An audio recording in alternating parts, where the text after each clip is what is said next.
ప్రసాదిస్తున్నాను కోరుకోమని అనగా తనకు పుత్రుని ప్రసాదించమని కోరుకుంటుంది. అందుకు యముడు అంగీకరించగానే భర్త లేకుండా సంతాన భాగ్యం ఎలా కలుగుతుంది?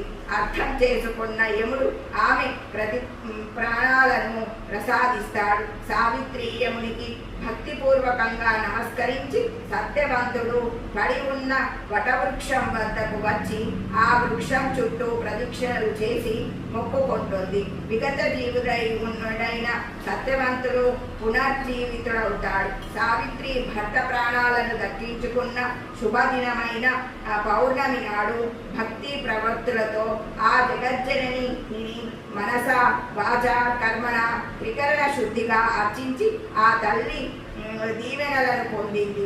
అత్తామామలు తల్లిదండ్రులు ఆదరించేత మన్ననలు అందరి చేత మన్నలను పొంది మహాస్వాద్వి అని కొనియాడబడి చిరకాలం భర్త సేవలు చేస్తూ సుఖించింది అని కన్నుల నిండుగా కాటుక మెలిగా దుట కుంకుమార విబింబముగా కన్నుల నిండుగా కాటుక వెలుగా కాంచనహారము గలమున మెరియగ పీతాంబరముల శోభలు నిండుగా సౌభాగ్య లక్ష్మీరామమ్మ అమ్మ సౌభాగ్య లక్ష్మీరామమ్మ నిండు కరముల బంగారు గాజులు ముద్దులొలుకు వాదమ్ములు మూవలు నిండు కరముల బంగారు గాజులు ముద్దులొలుకు వాదమ్ములు మూవలు గలగలగలమని సవ్వడి చేయగ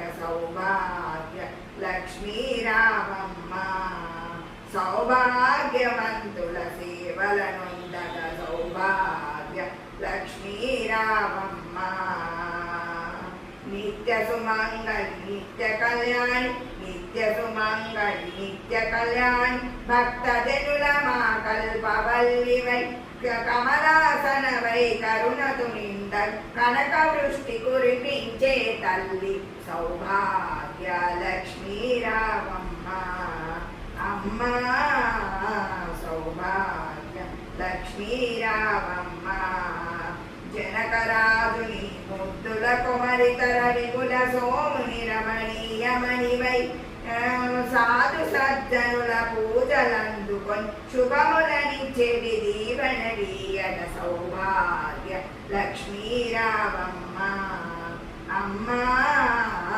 సౌభాగ్య లక్ష్మీరామమ్మ కుంకుమ శోభిత పంకజలోచన్ వెంకటరమణు